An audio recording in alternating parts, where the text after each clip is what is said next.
Hai semuanya, nama aku Catherine Sugeng dari Program Manajemen Keuangan dan Investasi tahun 2017. Jadi di video kali ini aku ingin bercerita sedikit tentang pengalaman investasiku sampai sekarang ini. Jadi pada awal mulanya aku mulai berinvestasi karena salah satu mata kuliah yang memberikan bonus nilai kalau misalnya kita menunjukkan bukti bahwa kita berinvestasi.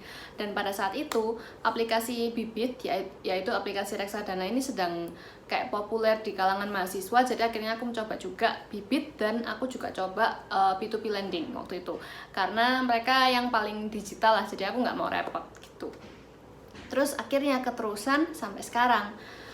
Untuk produk pertama yang aku pakai adalah P2P lending. Nah, P2P lending ini kita bisa memilih website atau platform P2P lending sesuai dengan kemauan kita. Ada P2P lending yang fokus di pertanian, ada yang di UKM kecil, terus ada juga yang fokus di kredit konsumtif, produktif, dan lain-lain gitu. Jadi aku waktu itu pilih aplikasi yang fokus di kredit produktif gitu. Selain itu aku juga melihat angka TKB 90, yaitu tingkat keberhasilan pengembalian setelah 90 hari jatuh tempo.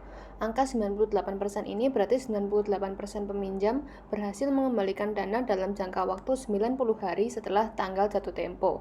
Jika ada P2P yang TKB-nya lebih rendah, kemungkinan akan dikompensasi melalui bunga pinjaman yang lebih tinggi. Lalu produk kedua yang aku pakai adalah reksadana melalui Bibit. Sebenarnya ada aplikasi lain yaitu Bareksa yang bisa digunakan, tapi menurut aku Bibit ini sangat mudah dan digunakan untuk investor pemula apalagi karena dia itu ada artificial intelligence yang bisa membantu kita memilih profil resiko dan memilihkan kita produk-produk reksadana yang cocok dengan profil resiko kita. Di sini kita juga bisa buat portofolio reksadana sesuai dengan tujuan kita seperti pensiun dan rumah.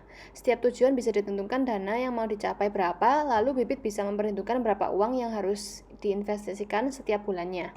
Selain itu, tiap portofolio bisa disesuaikan profil resikonya juga. Jadi sebagai contoh, karena pensiunku masih lama, profil resiko yang aku mau lebih tinggi daripada rumah yang akan aku cairkan di jangka waktu lebih pendek.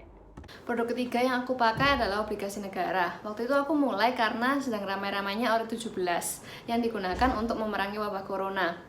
Aku sangat tertarik untuk investasi di situ karena satu, cara memasukkan dananya sangat mudah, cara berinvestasinya sangat mudah karena negara berpartner dengan berbagai macam bank seperti OCBC, BCA, lalu juga ada Investri. Jadi menurutku sebagai investor ini sangat mudah. Dan yang kedua, dengan return 6,4% yang ditawarkan dengan resiko yang sangat rendah, menurutku ini patut dicoba. Ini adalah sebagian dari partner pemerintah untuk investasi Ori 17 lalu. Sekarang obligasi sudah bisa dibeli melalui kebanyakan platform digital milik bank, jadi kita tinggal daftar akun bank tersebut saja. Lalu produk selanjutnya yang aku pakai adalah deposito. Aku awalnya tidak merasa deposito itu kayak menarik karena aku anggap sebagai kayak investasi orang tua kayak gitu. Tapi ternyata setelah dipikir-pikir lagi dengan kenyamanan yang diberikan, dengan bunga yang diberikan, aku oke-oke aja daripada aku membiarkan danaku semua di tabungan dengan bunga yang lebih kecil lagi. Tapi kalau di deposito ini kita juga harus hati-hati karena ya kita tidak pernah tahu apa yang akan terjadi ke bank itu atau bank yang kita pilih. Jadi kita harus kalau aku lebih nyaman kalau misalnya aku deposito di bank yang menawarkan bunga setara dengan bunga LPS karena dijamin oleh lembaga tersebut. Kalau misalnya bunga kita lebih tinggi daripada yang dijamin oleh LPS, maka deposito kita tidak akan ditanggung sama sekali. Namun kalau jumlah uang yang kita masukkan melebihi maksimal yang ditanggung oleh LPS, maka dana maksimal itu yang akan dijamin oleh LPS, lalu sisanya tidak akan dijamin lagi. Tapi menurut aku dengan keuntungan yang mungkin dianggap beberapa orang tidak seberapa, tetapi dengan resiko yang sangat rendah itu, aku mau aja masuk ke deposito. Nah, ini adalah bunga LPS yang aku sebutkan tadi.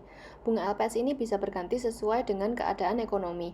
Bunga yang dijamin sekarang adalah 5,25%. Sementara ini produk-produk itu yang aku gunakan untuk investasi. Namun kedepannya aku masih banyak goal-goal investasi yang ingin aku capai. Salah satunya dalam jangka pendek aku ingin mencoba masuk ke saham karena selama ini aku cuman menjadi pembaca pasif aja terhadap saham. Aku belum berani untuk mencobanya langsung. Namun di kemudian hari semoga aku bisa lebih menguasai saham dan bisa berinvestasi lebih lanjut lagi, lebih rutin lagi. Ya sekian untuk video ini, semoga informasi yang aku sampaikan bisa bermanfaat. Terima kasih.